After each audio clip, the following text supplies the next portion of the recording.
الحمد لله وكفى وسلام على عباده الذين اصطفى أما بعد فأعوذ بالله من الشيطان الرجيم بسم الله الرحمن الرحيم يا أيها الذين آمنوا لا تتخذوا الكافرين أولياء من دون المؤمنين ومن يتولهم منكم فإنه منهم إن الله لا يهدي القوم الظالمين صدق الله العظيم. معزز سامعین کرام، عزیزان محترم،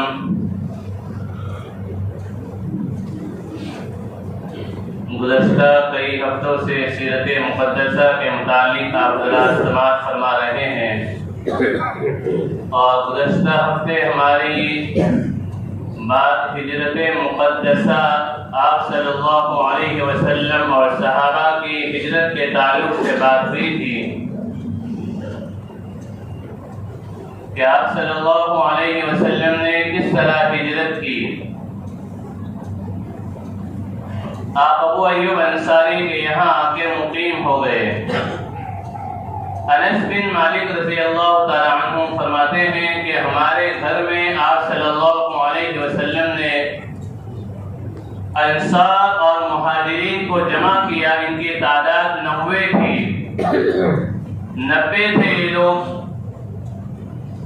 45 انصار اور 45 مہاجرین، اور ان دونوں کے درمیان آپ نے مواخات قائم کی، بھائی چارگی قائم کی کہ تم دونوں آپس میں کیا ہو، بھائی بھائی ہو. ایک مہاجر کو آپ نے پکڑا اور ایک انصاری کو آپ نے پکڑا اور کہا کہ تم دونوں ہاتھ ملاؤ، اب تم دونوں آپس میں بھائی بھائی ہو، ایک دوسرے کے غم میں شریک رہیں گے، ایک دوسرے کے ساتھ ویسا ہی سلوک کیا جائے گا جیسے کہ اپنے سگے بھائی کے ساتھ کیا جاتا ہے. یہاں تک کہ اگر تم میں سے کسی ایک کا انتقال ہو تو اس کے انتقال کے بعد اس کی میراث کا مالک بھی وہی بھائی سمجھا جائے گا. یہ موافقت آپ صلی اللہ علیہ وسلم نے انس بن مالک رضی اللہ تعالیٰ عنہ کے گھر میں کی. یہ پہلی موافقت تھی، بھائی چارگی تھی، اور یہ حکم باقی رہا. انصار مہاجر ایک دوسرے کے وارث بنیں گے، یہ حکم باقی رہا یہاں تک کہ جنگ بدر ہوئی. اور جنگ بدر کے بعد اللہ تعالیٰ نے حکم دیا وَأُولُو الْأَرْحَامِ بَعْضُهُمْ أَوْلَىٰ بِبَعْضٍ، اور رشتے دار، رحم کا رشتہ جو ہوتا ہے، ماں کے پیٹ کا جو رشتہ ہوتا ہے، یہی زیادہ مستحق ہیں ایک دوسرے کے میراث کے حاصل کرنے کے، ایک دوسرے کے میراث لینے کے. یہ لوگ زیادہ مستحق ہیں. بخاری شریف کی روایت ہے، عبد الرحمن بن عوف رضی اللہ تعالی عنہ جو عشرے مبشرہ میں سے ہیں اور مہاجرین میں سے ہیں، آپ فرماتے ہیں کہ میری مواخات اللہ کے رسول نے سعد بن ربیع سے کی. سعد بن ربیع نے مجھ سے کہا کہ دیکھو میرے پاس 2 بیویاں ہیں، تم ایک نظر ڈال لو، انہیں دیکھ لو، اور جو تمہیں پسند ہو اسے میں طلاق دے دیتا ہوں. وہ عدت وفات گزارنے کے بعد آپ اس سے نکاح کر لینا، اور میرے پاس اتنے باغات ہیں، اتنے مکانات ہیں، ان میں سے آدھا حصہ تم لے لینا. عبد الرحمن بن عوف کہتے ہیں کہ میں نے کہا کہ اللہ تمہارے مال میں اور اللہ تمہاری بیویوں میں اور اولاد میں برکت نصیب فرمائے، اس میں سے مجھے کچھ بھی نہیں چاہیے. مہاجرین نے لے لیا، ایسا نہیں ہے کہیں بھی کہ انہوں نے بیوی کو طلاق دیا اور مہاجرین نے نکاح کر لیا، ایسی روایات نہیں ملتی ہیں. اس لیے کہ اگر ایسا ہوتا تو بعد میں چل کے اولادوں میں اختلافات رونما ہوتے ہیں. بات ہے تو عبد الرحمن بن عوف رضی اللہ تعالیٰ عنہ فرماتے ہیں کہ میں نے کہا کہ اللہ تمہارے مال میں اور تمہاری اولاد میں خوب برکت دے. تمہارے پاس جو زائد چیزیں ہیں جو تمہاری خاص ضرورت کی نہیں ہے مجھے دے دو، اور مجھے بازار کا راستہ بتا دو، میں بازار جا کے وہاں تجارت کروں گا. تو کہتے نے گھی پنیر اور کچھ چیزیں جو ان کے پاس تھی اس میں سے مجھے دے دیا، اور میں مدینے کے بازار میں گیا اور میں تجارت کرتے رہا یہاں تک کہ صحابہ میں سب سے مالدار بن گئے۔ کتنے مالدار بنے اسے سن لیجئے۔ جب ان کا انتقال ہوا، ان کے نکاح میں 4 بیویاں تھیں، ان کی اولاد بھی تھی، لڑکے بھی تھے، لڑکیاں بھی تھیں۔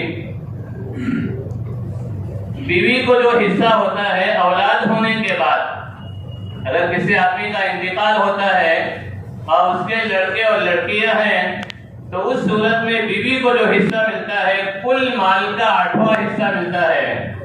کل مال کے 100 روپے کے 8 حصے کیے جائیں گے، ایک حصہ اٹھا کے بیوی کو دے دیا جائے گا، باقی 7 حصے اولاد میں تقسیم ہوں گے۔ ان کے انتقال کے بعد جو 8واں حصہ آیا وہ اس زمانے کے اعتبار سے 2.5 لاکھ درہم ایک بیوی کو ملے۔ اللہ تعالیٰ نے ان کی تجارت میں ایسی برکتیں دی۔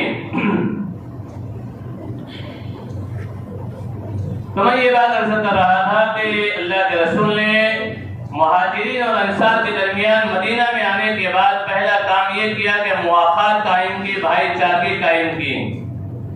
جب اللہ کے رسول صلی اللہ علیہ وسلم مدینہ منورہ آئے تو مدینہ منورہ کی اس وقت کی سچویشن اور اس وقت کے حالات یہ تھے کہ مدینہ کے کچھ لوگ تو پہلے سے مسلمان ہو چکے تھے۔ گزشتہ ہفتے آپ نے سنا بھی کہ مسلمانوں کی تعداد میں کیسے اضافہ ہوا،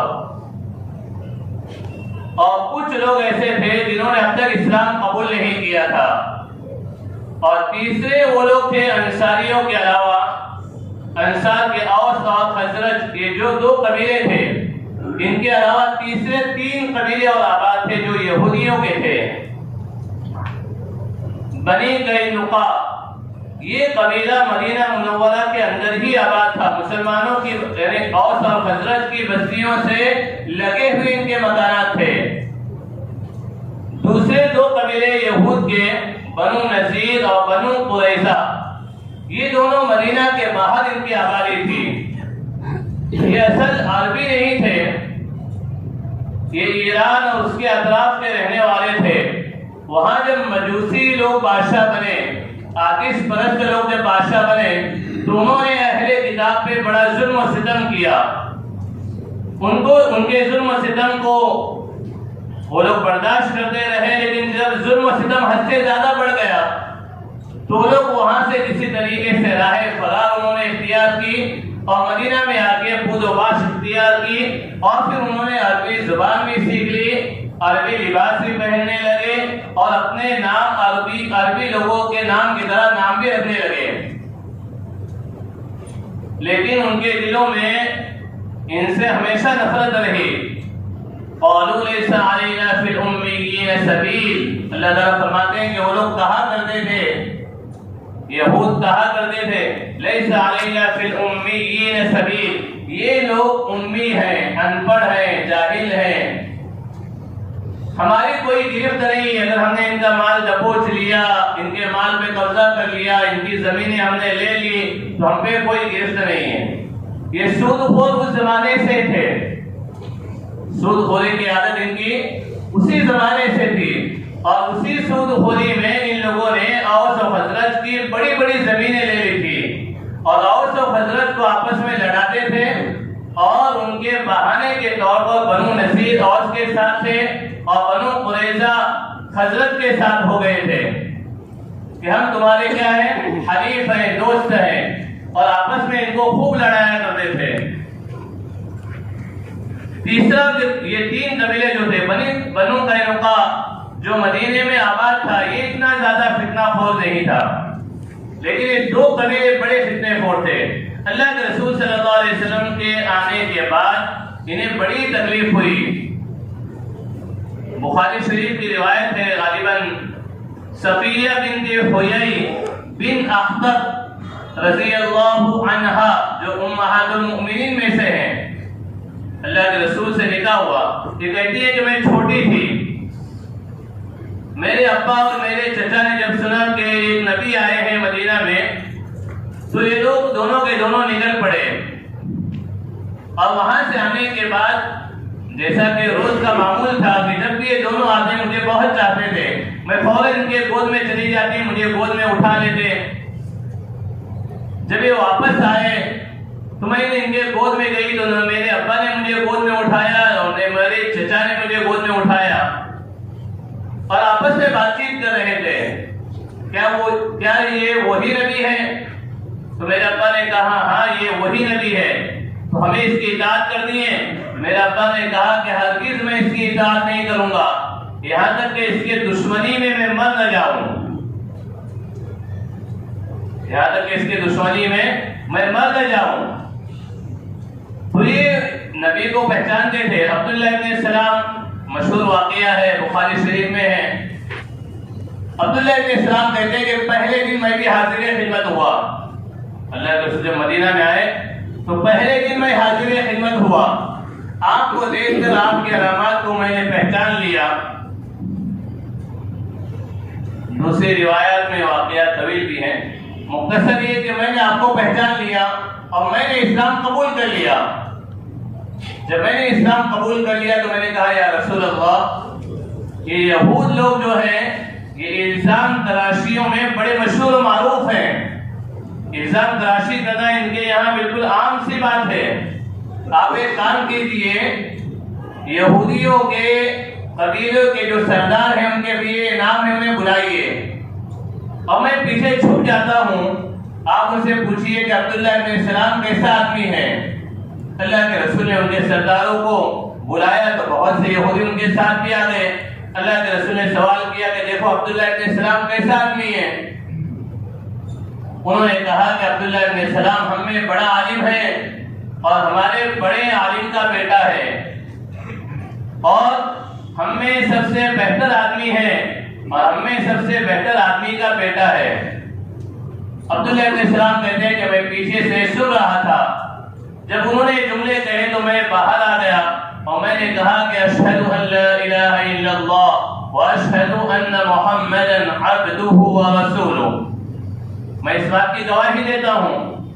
جب انہوں نے سنا تو کہا کہ یہ عبداللہ ہم میں سب سے برا آدمی ہے اور ہم میں سب سے برے آدمی کا بیٹا ہے، ہم میں سب سے چھوٹا ہے اور ہم میں سب سے چھوٹے آدمی کا بیٹا ہے۔ یہ ان کی الزام تراشیاں جو بالکل سامنے اللہ کے رسول کے کیا ہو گئی؟ ظاہر ہو گئی۔ اللہ کے رسول صلی اللہ علیہ وسلم جب مدینہ منورہ آئے تو آنے کے بعد سب سے پہلا کام آپ نے یہ کیا، مسجد نبوی کی تعمیر، مسجد نبوی کی تعمیر۔ ایک بڑی سی جگہ جہاں پہ کھجور سکھائی جاتی تھی، آپ نے اسے منتخب کیا اس جگہ کو، اور اس جگہ پہ آپ صلی اللہ علیہ وسلم نے کہا کہ کس کی جگہ ہے؟ پتہ چلا 2 یتیم بچوں کی جگہ ہے۔ آپ نے اسے خرید لیا اور خریدنے کے بعد آپ نے تعمیر شروع کر دی۔ جب اس کی تعمیر ہو رہی تھی، اللہ کے رسول صلی اللہ علیہ وسلم بنفس نفیس اس میں شریک تھے۔ مسجد نبوی بالکل معمولی اور چھوٹی بھی نہیں تھی، کتابوں میں لکھا ہے کہ 100 ہاتھ کی لمبی اور 100 ہاتھ کی چوڑی تھی۔ مسجد نبوی بالکل معمولی اور چھوٹی بھی نہیں تھی، اس لیے کہ آپ اندازہ لگا سکتے ہیں کہ مسجد جو بنائی جائے گی تو اتنی تو ہو کہ جتنے مہاجرین ہجرت کر کے آئے ہیں اور جتنے انصاریوں نے کلمہ پڑھا ہے ان کی تعداد کوئی 100 200 150 200 نہیں تھی۔ آپ نے سنا اس سے پہلے کہ ایک دن میں قبیلے اوس کے 1000 لوگوں نے اسلام قبول کیا، قبیلے اوس کے 1000 لوگوں نے اسلام قبول کیا جب ان کے سردار نے اسلام قبول کر لیا۔ تو مسجد نبوی 100 ہاتھ لمبی اور 100 ہاتھ چوڑی تھی۔ کتنی لمبی تھی؟ 100 ہاتھ لمبی اور 100 ہاتھ چوڑی تھی، لیکن پکی نہیں تھی، مٹی سے بنائی گئی تھی، اور بیچ بیچ میں جو چھت جو تھی اس کے اوپر کھجور کے شاخیں رکھی ہوئی تھی، اور اس کے سپورٹ کے لیے درمیان میں کھجور کے تنے رکھے ہوئے تھے، اور نیچے جو ہے کنکریاں وغیرہ بچھا دی گئی تھی تاکہ زمین کے گیلے ہونے کی وجہ سے کپڑے سے زمین کپڑے وغیرہ پہ زمین کے اثرات ظاہر نہ ہو جائیں، اس لیے کنکریاں بچھا دی گئی تھی، ایسی کوئی چٹائیاں بچھی ہوئی نہیں تھیں۔ آپ صلی اللہ علیہ وسلم اس میں بنفس نفیس شامل تھے، اس عمل میں، اس کام میں، پتھروں کو اٹھانے میں اور پتھروں کو لانے میں۔ 3 ہاتھ اسے کھودا گیا تھا، 3 ہاتھ کیا کیا گیا تھا؟ اسے کھودا گیا تھا۔ آپ اندازہ لگا سکتے ہیں کہ جن لوگوں نے خیبر کھود دیا ان کے لیے 3 ہاتھ کھودنا کیا تھا؟ بہت بڑا کام نہیں تھا۔ 3 ہاتھ اسے کھودا گیا تھا۔ اس طریقے سے مسجد نبوی کی تعمیر ہوئی۔ اللہ کے رسول صلی اللہ علیہ وسلم پتھروں کو اٹھاتے اور کھجوروں کے تنوں کو اٹھاتے، کھجوروں کے چھپر کو اٹھاتے اور آپ ایک دعا دیتے، اللهم لا عيش الا عيش الاخره فاغفر للانصار والمهاجر۔ اے اللہ، عیش تو اصل میں آخرت کا عیش ہے، عیش تو اصل میں آخرت کا عیش ہے۔ اے اللہ، مہاجرین کی اور انصاریوں کی مغفرت فرما۔ اب جب انصار و مہاجرین، اللہ کے رسول شاعر نہیں تھے، وما هو بقول شاعر، اللہ کے رسول شاعر نہیں تھے، لیکن یہ اللہ تعالیٰ ان سے کہلواتا تھا۔ اور یہ 2 ہی موقع تھے جنہوں نے جس موقع پہ اللہ کے رسول نے شعر کہے ہیں۔ تو ایک موقع یہ تھا، اب جب انصار و مہاجرین جو اشعار کے شہدائی تھے، جب یہ لوگ سنتے اللہ کے رسول کی آواز تو وہ بھی اشعار میں جواب دیتے اور وہ کہتے کہ اللہ ہمیں ضائع نہ فرمائیے اور ہمیں ہمارے نبی کے ساتھ محنت کرنے کی توفیق عطا فرمائیے، اور اس طریقے سے کام انجام دیتے۔ تو سب سے پہلے اللہ کے رسول صلی اللہ علیہ وسلم نے آ کر یہ کام کیا۔ اب میں نے آپ کو بتایا کہ مدینے کے اندر یہود کا ایک قبیلہ بنی قینقاع اور مدینے کے باہر 2 قبیلے بنو نذیر اور بنو قریظہ۔ اب اوس و خزرج میں سب لوگوں نے اسلام قبول نہیں کیا تھا۔ جنگ بدر تک بہت سے لوگ انتظار میں تھے کہ اب ان کے ساتھ کیا سلوک ہونے والا ہے، عرب ان کے ساتھ کیا کرتے ہیں، تو بہت سے نے اسلام قبول نہیں کیا۔ اب اللہ کے رسول صلی اللہ علیہ وسلم کے مدینہ منورہ میں آنے سے پہلے ایک بہت بڑی جنگ ہوئی تھی مدینہ میں، اوس و خزرج کی آپس میں، جس میں بہت قتل و غارت گری ہوئی۔ اس کے بعد ان لوگوں نے کہا، سر جوڑ کے بیٹھے اور کہا کہ دیکھو ہمارے بڑے بڑے سردار مارے گئے اور ہمارے بھائی مارے گئے اور ہمارے بچے مارے گئے، اب ہم آپس میں کب تک لڑتے رہیں گے؟ چلو ہم ایک بات پہ متفق ہو جاتے ہیں کہ کسی ایک کو اپنا بادشاہ بنا لیں، سردار بنا لیں۔ تو اس بات پہ وہ لوگ متفق ہو گئے تھے کہ عبداللہ ابن ابی سلول جو تھا اسے بادشاہ بنانے پہ متفق ہو گئے تھے، اور اس بادشاہ نے اپنے دماغ سے اپنے بہت سے وزیر بھی بنا لیے تھے۔ اسی دوران یہ ہوا کہ کچھ لوگ حج کو گئے جو آپ نے پچھلے بیانات میں سنا، اور انہوں نے اسلام قبول کیا۔ پھر دھیرے دھیرے لوگ اسلام قبول کرنے گئے۔ جب اللہ کے رسول کی آمد ہوئی اور سب کے سب انصار تقریباً ایمان میں داخل ہونے لگے، تو یہ عبداللہ ابن ابی سلول تھا، اس کے دل میں آپ کا بڑا بغض اور نفرت آئی، عداوت آئی، لیکن اس نے اظہار نہیں کیا۔ اگر اظہار کر دیتا تو لوگ اس کا کیا کرتے، کلا کما کر دیتے، خاتمہ کر دیتے، اس کا کام تمام کر دیتے۔ عبداللہ ابن ابی سلول اور اس کے جو وزراء بننے والے تھے، جو بڑے بڑے عہدوں پہ اسے طے کر رکھا تھا اپنے دماغ میں، ان سے بات چیت میں، وہ لوگ شدید آپ کے مخالف بن گئے اور انہوں نے دنیاوی مفادات کے لیے اسلام قبول کر لیا۔ دنیاوی مفادات کے لیے اسلام قبول کر لیا، اپنی جان کو بچانے کے لیے، اپنے مال کو بچانے کے لیے اسلام قبول کر لیا، اور دل میں اللہ کے رسول کی نفرتیں، عداوتیں، بغض و عناد، اور کوئی موقع خالی جانے نہیں دیتے جس سے اسلام اور مسلمانوں کو نقصان نہ پہنچائیں۔ ان کا نام اسلام میں منافق ہے۔ ان کا نام کیا ہے؟ منافقین۔ وَمِنَ النَّاسِ مَن يَقُولُ آمَنَّا بِاللَّهِ وَبِالْيَوْمِ الْآخِرِ وَمَا هُمْ بِمُؤْمِنِينَ۔ سورہ بقرہ میں اللہ تعالیٰ نے الف لام میم سے شروع کیا، اور وَأُولَٰئِكَ هُمُ الْمُفْلِحُونَ 5 آیتوں میں اللہ نے ایمان والوں کا تذکرہ کیا۔ اس کے بعد کی 2 آیتوں میں اللہ تعالیٰ نے مشرکین مکہ کا تذکرہ کیا. اس کے بعد کے پورے رکوع میں وَمِنَ النَّاسِ مَن يَقُولُ آمَنَّا بِاللَّهِ سے لے کے إِنَّ اللَّهَ عَلَى كُلِّ شَيْءٍ قَدِيرٌ اتنے بڑے رکوع میں اللہ تعالیٰ نے صرف منافقین کا تذکرہ کیا. إِنَّ الْمُنَافِقِينَ فِي الدَّرْكِ الْأَسْفَلِ مِنَ النَّارِ جہنم کے آخری حصے میں منافقین رہیں گے. اب ان کی شرارتیں کیا تھیں اور کیا کیا واقعات ہوئے انشاءاللہ ان کا بیان کیا جائے گا. مجھے بیان کرنا ہے جو آپ حضرات سن چکے اور اس کے ساتھ ساتھ اسی بیان کو یہیں پہ ختم کر کے دیوالی کے تعلق سے چند باتیں پیش کرنی تھی بڑے ہی مختصر انداز میں. پہلے یہی عنوان 12 بجے تک ذہن میں تھا, پھر اس کے بعد مناسب معلوم ہوا کہ جو سیرت مقدسہ چل رہی ہے اس سے تعلق سے بات کی جائے. دیوالی کے تعلق سے چند باتیں یہ سمجھ لینا چاہیے کہ اللہ کے رسول صلی اللہ علیہ وسلم نے ہمیں تشابہ سے مشابہت اختیار کرنے سے سخت منع کیا ہے. قرآن کریم میں اللہ تعالیٰ فرماتے ہیں یا ایھا الذین آمنوا لا تتخذوا اليہود والنصارى اولیاء ایمان والو یہود و نصارہ کو اپنے دوست نہ بناؤ. بعضهم اولیاء بعض وہ آپس میں ایک دوسرے کے دوست ہیں. وَمَن يَتَوَلَّهُم مِّنكُمْ فَإِنَّهُ مِنْهُمْ اور تم میں سے جو ان سے دوستی کرے گا وہ انہی میں سے ہو جائے گا, وہ ان میں کا ہی آدمی ہے. اور اللہ تعالیٰ ظالم لوگوں کو ہدایت نہیں دیتے. ابو داؤد شریف کی روایت ہے, عبداللہ بن عمر رضی اللہ تعالیٰ عنہ فرماتے ہیں کہ آقا صلی اللہ علیہ وسلم نے فرمایا من تشبہ بقوم فہو منہم جو آدمی کسی قوم کی مشابہت اختیار کرے, جو آدمی کسی قوم کی مشابہت اختیار کرے وہ ان میں سے ہی ہے. یہ کیوں منائی جاتی ہے, اس کی کیا ابتدا ہے؟ مختصر یہ کہ 14 سال کے بعد جب رام جی آئے تھے اور جو کچھ ہوا تھا تو اس میں چراغاں کیا گیا تھا ان کے آنے کے استقبال کے لیے. ان کے استقبال میں کیا کیا گیا تھا کہ چراغاں کیا گیا تھا, روشنی کا اہتمام کیا گیا تھا.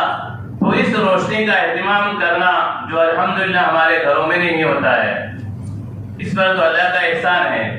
لیکن جو استقبالیہ پٹاخے پھوڑے جاتے ہیں اس میں ہمارے بچے اور کچھ نوجوان بھی شریک ہوتے ہیں اور بڑے لوگ اسے دیکھ کر نظر پوشی کرتے ہیں یا تعاون کرتے ہیں. کیا کرتے ہیں؟ پیسے دیتے ہیں, تعاون کرتے ہیں, خود بھی دیکھتے ہیں اور یہ باقاعدہ پھوڑے جاتے ہیں. اور یہ کہا جاتا ہے پوچھنے پہ کہ ہمارا کوئی دلی تعلق تھوڑی ہے, ہمارا کوئی لینا دینا, بس بلکہ بچے انجوائے کے لیے کرتے ہیں, موج و مستی کے لیے کرتے ہیں. لیکن یہ بالکل مشابہت ہے انہی دنوں میں, انہی ایام میں. یہ تو پٹاخے وغیرہ ان دنوں کے علاوہ بھی جائز نہیں ہے. اسراف مال ہے, اپنے پیسوں کو اپنے ہاتھوں سے جلانا ہے. جو اللہ نے کسی قوم پہ مسلط کیا ہے ہم نے اپنے آپ پہ اسے مسلط کر لیا. تو اس سے بہت بچنے کی کیا ہے ضرورت ہے. اس کی کراہیت ہمارے دلوں سے نکل گئی اور کراہیت کا نکلنا, اس کی ناپسندیدگی کا نکلنا اور اس عمل میں شریک ہو جانا ایمان کے ضائع ہو جانے کا, ایمان کے سلب ہونے کا ذریعہ ہے. ایمان کے سلب ہو جانے کا ذریعہ ہے کہ اللہ تعالیٰ ایمان سے محروم کر دیں گے. کوئی معمولی بات نہیں ہے, یہ کوئی معمولی بات نہیں ہے کہ اللہ تعالیٰ اس عمل کی وجہ سے ایمان سے محروم کر سکتے ہیں. اللہ ہم تمام کی حفاظت فرمائے, ہمیں اور ہمارے بچوں کو صحیح سمجھ نصیب فرمائے. انشاءاللہ سب منع کریں گے اپنے بچوں کو, اپنے خود کے بچوں کو, اپنے بھائیوں کے بچوں کو, پڑوسیوں کو بچوں کو, سوسائٹی والے بچوں کو سب منع کریں گے انشاءاللہ. اللہ تعالیٰ عمل کی توفیق نصیب فرمائے. اور اللہ کے رسول صلی اللہ علیہ وسلم اس بارے میں بڑے حساس تھے. آپ نے ویسے بال کٹانے سے منع کیا جو یہود و نصارہ کی علامت تھی. آپ نے ویسے لباس اختیار کرنے سے منع کیا جو ان کی علامتیں تھیں. ویسی عبادت گاہیں آپ نے بنانے سے منع کیا جو ان کی عبادت گاہیں تھیں. یہ تمام چیزوں سے اللہ کے رسول صلی اللہ علیہ وسلم نے منع کیا. روزہ جیسے مقدس عمل آپ سنتے ہیں ہر سال کہ روزہ کتنا مقدس عمل ہے. روزہ رکھنا کوئی گناہ کی بات ہے نہیں، لیکن یہودی ایک دن رکھتے ہیں، ہم 2 دن رکھیں گے تاکہ ان سے مشابہت ہماری پیدا نہ ہو جائے، ہماری ان سے مشابہت نہ ہو جائے. خالف الیہود والنصارى، یہود و نصارہ کی مخالفت کرو. مجھے بڑی بڑی بڑھاتے ہیں مشرکین، آپ مجھے بڑی نہیں بڑھانا بلکہ داڑھی کو بڑی بڑھوانا، داڑھی بڑی کرنا اور مجھے بڑی کرنے سے بچنا. یہود و نصارہ کی مخالفت ہے. اللہ کے رسول نے اس کا باقاعدہ صراحت کے ساتھ حکم دیا ہے. جتنے بھی اعمال ہیں ان تمام اعمال میں ایسے عمل جو کسی قوم کا شعار بن جائیں، علامت بن جائیں، ان اعمال کو کرنا یہ دین اور اعمال اور ایمان کے سلب ہونے کا بہت بڑا ذریعہ ہے. اللہ تعالیٰ میری آپ تمام کی پوری امت کی حفاظت فرمائے، صحیح سمجھ نصیب فرمائے. عید و ازمن واجبنا جہاں آمی بات وآخر دعوانا الحمدللہ رب العالمین.